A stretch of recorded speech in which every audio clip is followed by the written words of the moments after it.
بسم اللہ الرحمن الرحیم، السلام علیکم ورحمۃ اللہ وبرکاتہ۔ امید ہے آپ خیر و عافیت کے ساتھ ہوں گے۔ کافی دن ہمارا سبق کا ناغہ رہا، تھوڑا سا چینل کے حوالے سے ہمیں کچھ جو ایشوز ہیں اس کا سامنا کرنا پڑ رہا ہے، اور چینل پہ ویڈیوز جو ہیں وہ اپلوڈ کرنا تھوڑا سا اس میں پرابلم پیش آ رہی ہے۔ اس وجہ سے جو ہے وہ کافی چھٹیاں ہو گئیں سبق کی، تو اس کے لیے ہم نے سوچا ہے کہ ایک الگ سے چینل جو ہے وہ بھی بنا لیا جائے، کہ یہ ہو سکتا ہے کسی بھی وقت یہ چینل بالکل جو ہے وہ اس پہ کوئی چیز اپلوڈ نہ ہو سکے۔ تو آپ سے میں یہ گزارش کروں گا کہ آپ جو نیا چینل ہے اس کا میں تھمبنیل بھی سامنے شو کر دیتے ہیں آپ کے سامنے، اور اس کے علاوہ جو اس کا لنک ہے وہ بھی میں ڈسکرپشن میں دے دیتا ہوں، اور اب جو ویڈیوز ہیں سبق کے حوالے سے انشاءاللہ وہ ویڈیوز ہم اس چینل پہ اپلوڈ کریں گے۔ اس پہ بھی کام جاری ہے، اس میں جب تھوڑی سی کچھ بہتری آئی تو انشاءاللہ پھر 29 پارے سے ہم ادھر سے سٹارٹ کر دیں گے۔ ابھی جو ہمارا ریگولر سبق چل رہا ہے تو میری خواہش ہے کہ اس میں زیادہ ناغہ نہ ہو، کیونکہ بہت زیادہ لوگ اس کے حوالے سے پوچھ بھی رہے ہیں۔ تو آپ سے پھر یہی گزارش ہے کہ آپ وہ جو نیا چینل ہے جس کا نام ہے لرن قرآن ود قاری ساجد وسیم، آپ اس چینل کو اب جوائن کریں، سبسکرائب کیجئے، اور انشاءاللہ نیکسٹ ویڈیوز جو ہیں وہ ہماری یہ سبق کے متعلق وہاں پہ ہم اپلوڈ کریں گے جی۔ اور چلیں جی، آج کا سبق ہم سٹارٹ کرتے ہیں۔ آیت مبارکہ 137 ہے اور 138، یہ دو آیات بینات ہیں جس کی تلاوت کریں گے اور تجوید بھی ہم سیکھیں گے انشاءاللہ العزیز۔ بسم اللہ الرحمن الرحیم۔ قد خلت من قبلكم سنن فسيروا في الأرض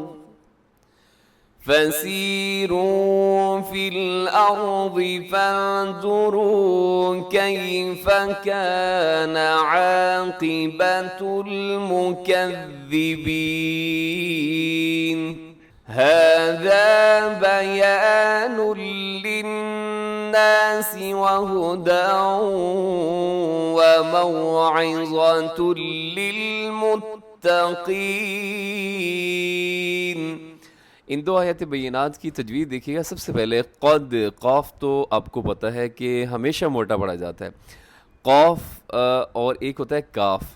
قاف اور کاف میں فرق کرنا بہت زیادہ ضروری ہوتا ہے، اگر آپ اس میں فرق نہیں کریں گے تو اس سے معنی کے اندر تو تبدیلی ہو جائے گی۔ قد، قد، قاف موٹا ہے، اس کے بعد جو دال ہے دال ساکن ہے۔ جب دال ساکن ہو، ساکن کا مطلب یہ ہوتا ہے اس کے اوپر جزم کی علامت ہو۔ اب کسی بھی حرف کے اوپر جب جزم کی علامت ہوتی ہے تو ہم کہتے ہیں یہ حرف ساکن ہے۔ تو جب ساکن حرف ہوتا ہے تو وہ کبھی بھی اکیلا نہیں پڑھا جا سکتا جب تک اس سے پہلے کوئی حرف حرکت والا نہیں آئے گا۔ تو یہاں دال ساکن ہے، اور دال ساکن ہو تو ساتھ قلقلہ بھی ہوتی ہے۔ کیسے قلقلہ ہوگی؟ قد، قد، قد۔ اور قلقلہ کے اندر خیال رکھیے گا کہ ایسے رک کے قلقلہ آپ نے نہیں کرنا جس دال کے اوپر جزم ہوتی ہے۔ قد، قد، یہ غلط ہے۔ قد، قد۔ آگے خالنت، خالنت، خا موٹا، لام تا دونوں باریک ہیں، تا کے اندر تھوڑی صفت ہمس جو ہے اس کا بھی خیال رکھیے گا۔ قد خالنت، خالنت من قبلکم، نون ساکن ہے اور نون ساکن کے بعد قاف ہے تو یہاں پہ آپ کریں گے اخفا۔ من قبلکم، آگے سنن فسیروا فی الارض، فسیروا، اچھا سنن پہ تنوین ہے، دو پیش کی تنوین ہے، اس کے بعد فا ہے، تو یہاں پہ ہم کریں گے جی اخفا کریں گے، سنن فسیروا۔ اب یہاں لام الف لا کا درمیان میں رموز حکام میں سے ہے تو یہاں وقف نہیں کریں گے، ملا کے پڑھیں گے جیسے میں پڑھ رہا ہوں۔ سنن فسیروا فی الارض فانظروا، فانظروا، یہاں نون ساکن کے بعد ضا ہے تو یہاں پہ ہم کریں گے جی اخفا۔ فانظروا کیف کان عاقبۃ المکذبین۔ کیفہ، اسے کیفہ نہ پڑے گا، یہاں پہ یائے لین ہے۔ آگے نیکسٹ آیت، هذا بیان للناس وہدی وموعظۃ للمتقین۔ جی هذا، اسے لمبا ہم کریں گے کیونکہ اس کے ساتھ الف ہے۔ بیان للناس، بیان پہ تنوین ہے، تنوین کے بعد لام ہے تو یہاں پہ ہم کریں گے ادغام، اور یہ ادغام ہوگا بغیر غننے سے۔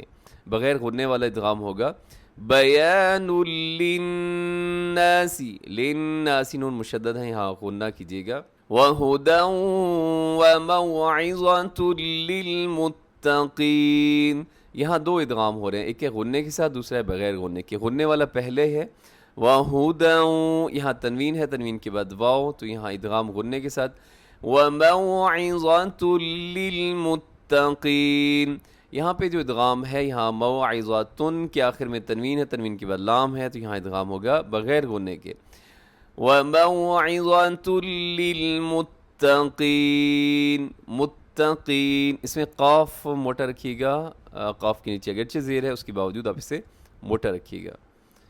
اب ان دو آیات بینات کا آپ ترجمہ سماعت کر لیجئے۔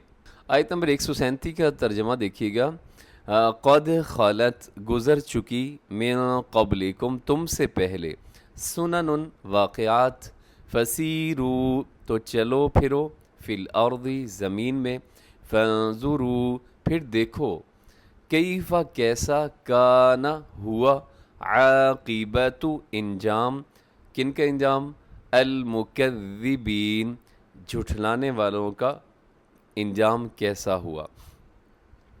اس میں اللہ تعالیٰ یہ بیان کریں کہ تم سے پہلے بھی بہت سارے واقعات گزر چکے ہیں، تو جن لوگوں نے جھٹلایا اللہ تعالیٰ کی آیات کو، اللہ تعالیٰ کے رسولوں کو جھٹلانے کی ناکام کوشش کی، تو ان کا انجام کیسے ہوا۔ جیسے فرعون ہے، جیسے حامان ہے، جو جیسے بڑی بڑی قومیں گزری ہیں، قوم عاد، قوم سمود، تو جن قوموں نے بھی انبیاء کرام کی گستاخی کی، ان کی بات کو نہیں مانا، یہ اللہ تعالیٰ نے جو کتابیں نازل کی ان کو نہیں مانا، تو دیکھو ذرا پھر ان کے ساتھ کیا ہوا۔ بڑی بڑی قوموں کو اللہ تعالیٰ نے ایسے تباہ کر کے رکھ دیا کہ یوں محسوس ہوتا تھا کہ ان کا یہ تو کبھی دنیا میں آئے ہی نہیں، ان کا تو کبھی وجود ہی نہیں رہا یہاں پہ، ایسے اللہ تعالیٰ نے ان کو ملیا میٹ کر دیا۔ نیکسٹ آیت دیکھیے، ھذا یہ، بیان بیان، للناس لوگوں کے لیے، وہدن اور ہدایت، وموعظہ اور نصیحت ہے، للمتقین پرہیزگاروں کے لیے۔ جی، تو اس کے اندر کیا ہے، سمجھنے والوں کے لیے بہت زیادہ نشانیاں ہیں، بہت بڑی نصیحت ہے ان لوگوں کے لیے جن کے دلوں میں کچھ انابت ہے، جو اللہ کا خوف رکھنے والے ہیں۔ تو اس کے ساتھ ہی ہمارا آج کا سبق مکمل ہو گیا، دعا میں یاد رکھیے اور ہمیشہ خوش رہیں۔ السلام علیکم ورحمۃ اللہ وبرکاتہ۔